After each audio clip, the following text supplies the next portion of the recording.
What's going on, guys? I wanted to show you my new machine slash toy, my new man toy.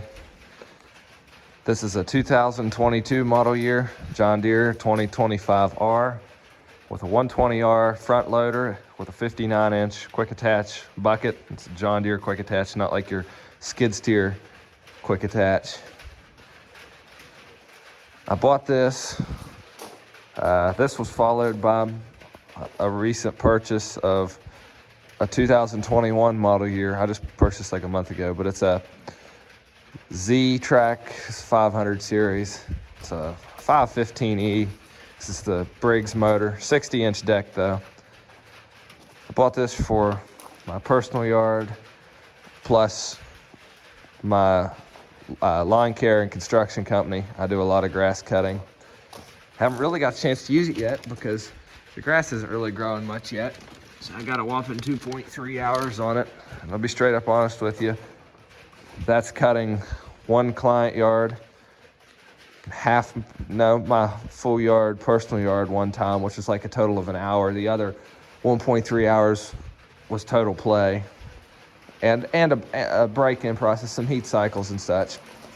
And just in case you see it here, this was also a more recent investment. I sold off a ton of stuff that I had. Okay, so I sold off my old lawn care machines. Unfortunately, I was able to buy this outright cash purchase. I don't owe anything here.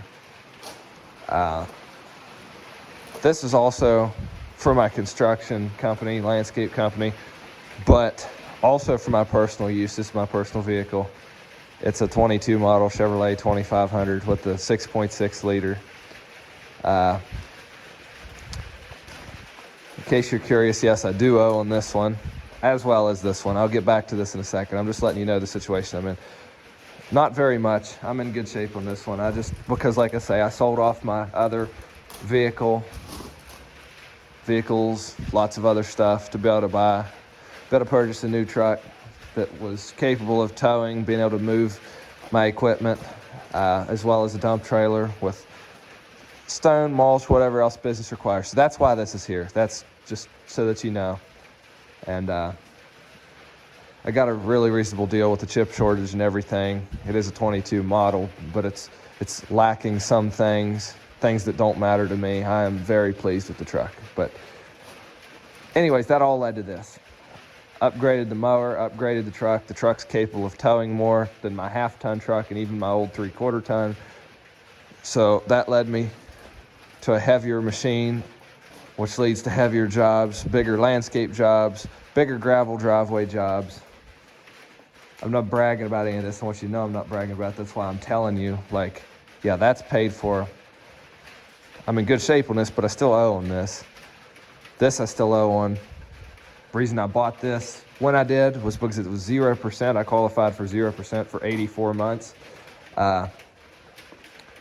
And the price was so similar. I considered a 1023, a 1023 and a 1025, but I just felt like for the extra 6 inches, I mean, they have the same front loader. They're basically the same tractor with the exception of this one is longer, much larger tires, which gets your PTO much higher off the ground, gets your 3-point up off the ground. This means I can go on and off the trailer with an attachment back here without ramming it in the ground. It also means I can run the auger without such a steep angle on the drive shaft. So really for me, this seemed like the perfect fit. It's bigger than what I need for the majority of anything it'll ever do, but it'll never be too small.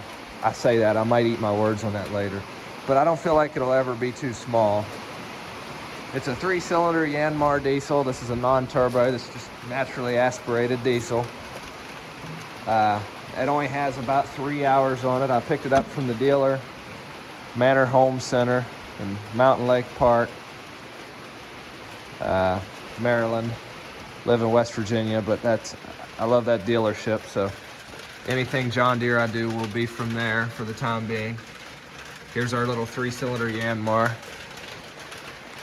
But the reason I went ahead and went with this, I was wanting to save and purchase one, but then 0% means I can use it now and use it to pay for it, kind of fund the hobby with the hobby, which is always great if you can do that, obviously. It's just, it seemed like the best way to go because it's almost, in a sense, free money. It doesn't cost me any more. It doesn't cost me any more to have it financed, you know, so with 0% APR. Basically what it means is, say 2 years down the road, I don't plan on owing on it 2 years down the road, but you never know. You know, I'm open to the fact I may. And if I do, 2 years down the road, our current dollar may only be worth 80 to 90 cents. Or it could go the other way. I look for inflation to continue like it is for the time being with stuff the way it is. But regardless of that, I'll owe the same amount. So if a dollar is easier to get a hold of down the road, I still don't owe anymore. And I just felt like it opens up the ability to do so much. Anyways, I'll give you a startup because there's no startup videos of these tractors and everybody wants to hear one run. I wanted to hear one run before I bought one. This is a cold start. This is sat overnight. This is only my second day with the machine. 3.2 hours. I'm really nice to stuff, so even though that glow plug light was quick, I'm still gonna let it run again and then pray again after that. 3.2 hours. Plus it gives you a quick chance to look at the lights. All right, we're going for it this time.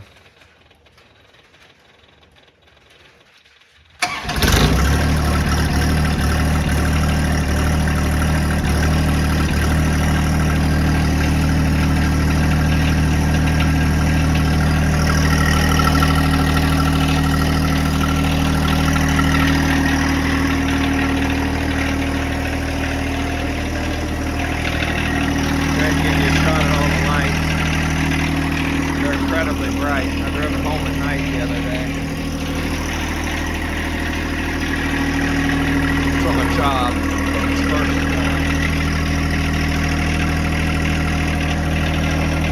go ahead and shut it down. I love that smell. Anyways, here's my new toy. I had to show it to you before it gets all dirty. Never be this okay. Once I wash it, you didn't see that. Once I wash it, it'll be pretty for a little while, but tires are gonna get cut up. Bucket's gonna lose paint. It is what it is. Can't do anything about it. That was the other thing too. I did have to wait a day to pick it up because I wanted the front loader installed. I wanted the industrial tires versus turf or ag tires. That dealership is great to work with. These actually, I believe, came off another model that they had in.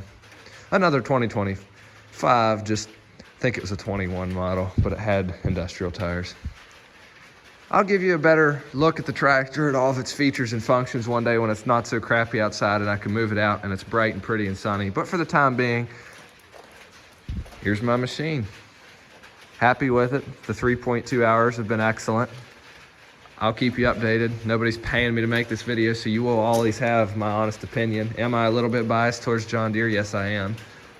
But will I still tell you if there's flaws? Yes, absolutely, because, you know, a tractor, in a sense, is a lifetime purchase. Tractors don't necessarily wear out when you use them like I use them and like the general consumer uses them. So when you purchase one, depending on what age you are, I'm younger, but I still intend to keep a truck. Yes, I understand. 20 years maybe if you're one of those people that puts 20, 300, or 200,000, 300,000 miles on one, but a tractor is different. A tractor you usually buy and you keep forever. I mean, we have tractors much, much, much older than this thing. Much older than anything here, older than this house here. So it's, point being, when you purchase something like this, you want to know how it's going to hold up. And if I'm using it more than the average consumer, then I would like to keep you updated on how it holds up. As well as this one. There'll be more videos on this one. Once I get to use it, that is. Once I can make some video of me using it. Yes, in my 2.3 hours, I love it. But then again, I've had zero turns that over a couple seasons I've put 1,700 hours on and had transaxles explode and engines explode and decks explode and frames break. So we'll see, time will tell. But anyways, thank you very much for watching. If you've made it this point, I appreciate it. Please give the video a thumbs up and a like. We'll see you next time.